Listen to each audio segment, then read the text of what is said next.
Débordé, comme tout le personnel de la médecine de ville et hospitalière. Le docteur Do en a pourtant vu d'autres dans son cabinet de Golbet, mais l'épidémie de grippe en cours est selon lui sans équivalent depuis plusieurs décennies. J'ose même pas vous montrer mon agenda. Hier, j'ai commencé à 6h du matin, j'ai terminé à 21h pour voir 90 personnes dans la journée, ce qui est de la grande folie. La dernière épidémie de grippe dont j'ai le souvenir très sévère, c'était en 1984, donc il y a déjà 40 ans, où on comptait effectivement les décès les uns après les autres parce qu'il y avait beaucoup de personnes à l'époque qui n'étaient pas vaccinées. Force est de constater cette année, compte tenu des patients qu'on voit, que le vaccin n'a pas été d'une efficacité fantastique. Rappelons que le virus de la grippe évolue chaque année et ne permet donc pas un vaccin efficace à 100%, mais plutôt à 80%, du moins en temps normal, car c'est bien en deçà cette saison. C'est un virus qui mute tous les ans, c'est un virus qui est observé tout au long de l'année à travers le monde. Il y a des observateurs et on essaye d'isoler les souches qui seraient susceptibles d'arriver chez nous en hiver. Quelquefois, effectivement, on est pile poil dans la souche qui intervient et donc le vaccin est efficace. Quelquefois, on est un petit peu à côté et le vaccin est un petit peu efficace. Une personne qui se serait fait vacciner et qui aurait quand même eu la grippe va déclarer quand même des symptômes beaucoup plus atténués et aura une grippe moins sévère.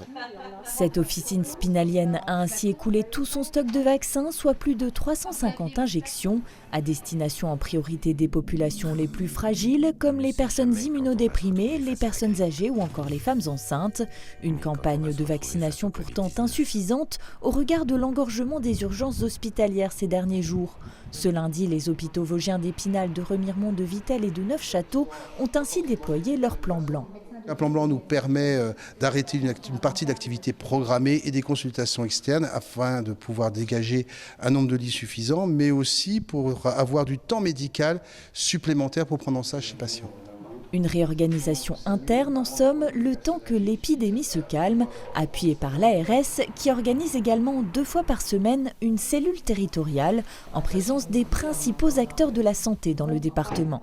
On examine la situation, on essaye de voir comment faciliter les parcours, faciliter peut-être des messages de communication à un moment donné. Voilà, l'objectif c'est vraiment d'aider à fluidifier parce que bien sûr un pic épidémique ça crée des tensions sur le système de santé. Le fait d'aller directement aux urgences avec des volumes très importants aux urgences, ça crée une tension immédiate. Une tension hospitalière plus marquée forcément en période d'épidémie, mais que la plupart des personnels soignants déplorent déjà de façon constante depuis de nombreuses années. Le plan blanc, il est déclenché, c'est bien, mais ça ne va pas nous donner des lits. Ouvrir des lits, ils nous disent qu'il n'y a pas de médecins, donc je ne sais pas comment ils vont retrouver des médecins. Si on n'ouvre pas des lits, les médecins ne viendront pas si on n'est pas attractif. Entasser les gens dans les services, ce n'est pas une solution non plus. Faire sortir les gens pour qu'ils reviennent aux urgences 1 heure après, ce n'est pas une solution non plus. Arrive un moment, il faut se poser les bonnes questions et je pense que le gouvernement ne se les pose pas. Et la direction suit de trop ce que le gouvernement dit. Si la direction assure de son côté chercher à recruter des médecins, pour l'heure les équipes sont débordées avec près de 70 entrées quotidiennes aux urgences rien que pour les cas de grippe au centre hospitalier Émile Durkheim à Épinal. Tendance qui devrait se poursuivre à la hausse puisque la courbe épidémique est encore ascendante. Pour désengorger les services, il est donc conseillé de se rendre en priorité chez son médecin traitant ou à défaut d'appeler le 15. Reste également la vaccination ouverte à tous dont la campagne s'achèvera le 31 janvier. En attendant, pour se prémunir de la grippe, rien de tel que les traditionnels gestes barrières.